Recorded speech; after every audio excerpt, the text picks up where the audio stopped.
Hai, selamat datang di channel Bali Belajar. Silakan like and subscribe.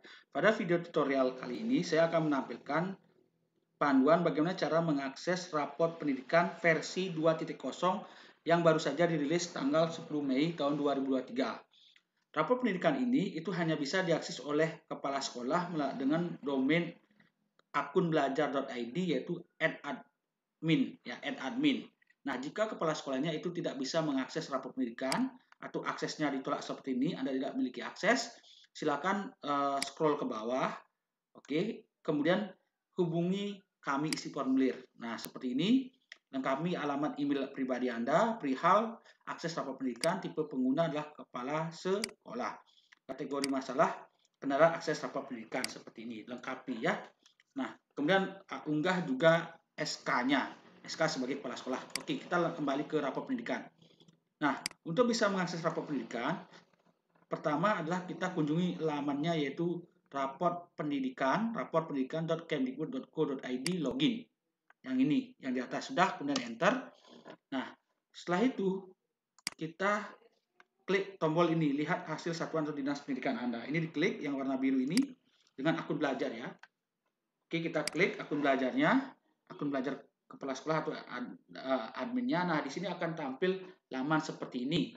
Yang pertama data sekolah, akreditasinya, kemudian yang kedua ada ringkasan kondisi satuan pendidikan tahun 2023. Di sini tercantum iklim kebinekaan yang paling tinggi, ini informasi yang tertinggi dan yang terendah.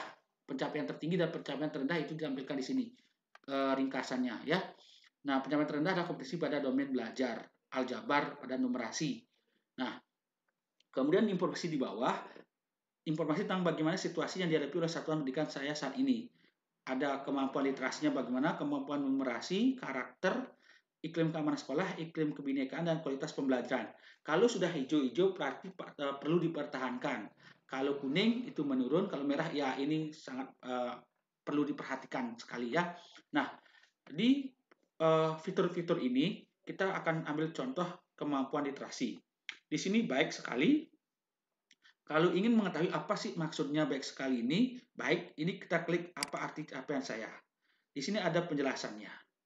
Ya, ini sudah ada penjelasannya. Kemampuan literasinya peserta didik seperti ini. Oke. Nah, setelah itu kita juga akan temukan pelajari akar masalah. Oke, akar masalahnya di sini ada informasi akar masalahnya. Kalau sudah baik-baik ya akar masalahnya ya bagus ya. Nah, kemudian di sini juga ada inspirasi benahi, juga diberikan inspirasi benahi. Nah, di sini ada inspirasi 1, inspirasi 2, dan inspirasi 3 penguatan literasi. Ya, mungkin sampai inspirasi 3. Nah, kemudian kami akan balik ke yang ini, yang kemampuan numerasinya yang kuning. Nah, kemampuan numerasi aljabarnya kuning, apa maksudnya ini? Kita klik apa arti capaian saya. Oke, berarti sedang 60% sudah mencapai kemampuan, maksudnya adalah 40% sampai 70% peserta didik telah mencapai kompetisi minimum. Nah, ini ternyata turun dari tahun lalu yang sangat tinggi sekali 91,67 nah turun menjadi 34,55. Mungkin ini efek dari pembelajaran daring masa Covid kemarin ya. Jadi tidak terlalu perhatian kita ke literasi numerasinya. Nah, di sini juga ada pelajari akar masalah. Oke, kita klik. Nah, akar masalahnya apa sih? Nah, ini dari atas ya, sedang 60 siswa sudah mencapai kompetisi minimum. Apa arti capaiannya dan bagaimana persebarannya? Ini ada informasi di sini. Nah, detail ini diinformasikan bagaimana persebarannya. Oke, perlu intervensi yang 4%, mahir 31%. Oke, ini sebarannya. Nah, akar masalah. Akar masalah di sini kemampuan literasi baik. Nah, akar masalahnya di sini, ternyata di sini turun. Ya, oke. Nah, kemudian inspirasi benahinya di sini juga diberikan inspirasi benahi. Ya, oke. Seperti ini, saat inspirasinya melaksanakan pelatihan konten numerasi domain aljabar. Ya, ini ada inspirasi memberikan fasilitasi kebijakan penganggaran terkait penguatan numerasi di sekolah. Seperti ini. Nah, ini juga membenahinya juga kompetisi pada domain bilangan ada di sini juga. Ya, di bawah lengkap sekali inspirasi-inspirasi sampai diberikan oleh aplikasi ini.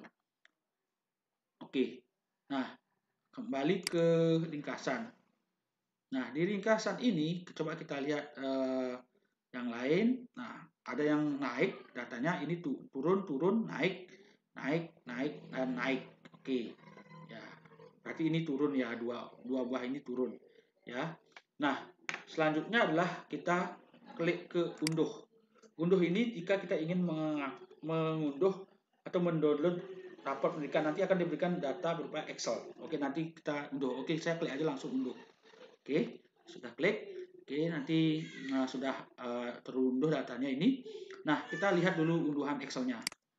Nah, di unduhan Excel-nya itu ada data seperti ini. Oke, kemampuan literasinya bagaimana? Oke, di sini ada perubahan dari tahun sebelumnya, ya turun 15%. Skor rapor pendidikan 2022 tinggi sekali. Ternyata sekarang turun. Nah, peringkat secara nasional, kemudian sumber datanya ini. Kemudian ada panduan baca PDB, ada panduan baca rapor pendidikan di sini. Ya, iklim keamanan, kalau hijau artinya dikatakan sudah baik, masih bisa dikatakan. Kalau labelnya merah atau kuning artinya perlu ditingkatkan. Seperti ini, ya. Nah, kemudian prioritas rekomendasi juga ada di sini. Oke, ada rekomendasinya bahkan. Karena normasinya yang rendah, ada kegiatan pos reguler, contohnya ini. Nah, ini kegiatan workshop, ternyata lengkap sekali, diberikan sampai rekomendasi apa yang perlu dilaksanakan kegiatannya untuk mengatasi penurunan literasi numerasi seperti ini.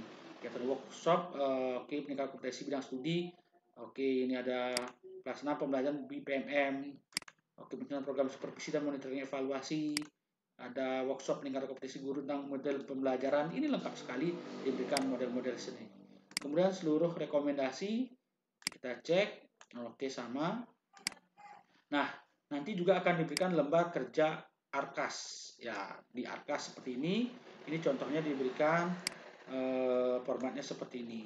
Total. Nah, jadi lengkap sekali unduhan rapor pendidikan yang diberikan oleh aplikasi rapor pendidikan. Nah, selanjutnya di pusat bantuan. Pusat bantuan ini ada panduan baik jenjang pendidikan dasar maupun PAUD. Nah, jadi Ibu Bapak, itu saja yang bisa kami sampaikan tentang bagaimana cara mengakses rapor pendidikan versi 2.0 untuk rapor pendidikan. Semoga bermanfaat. Terima kasih banyak.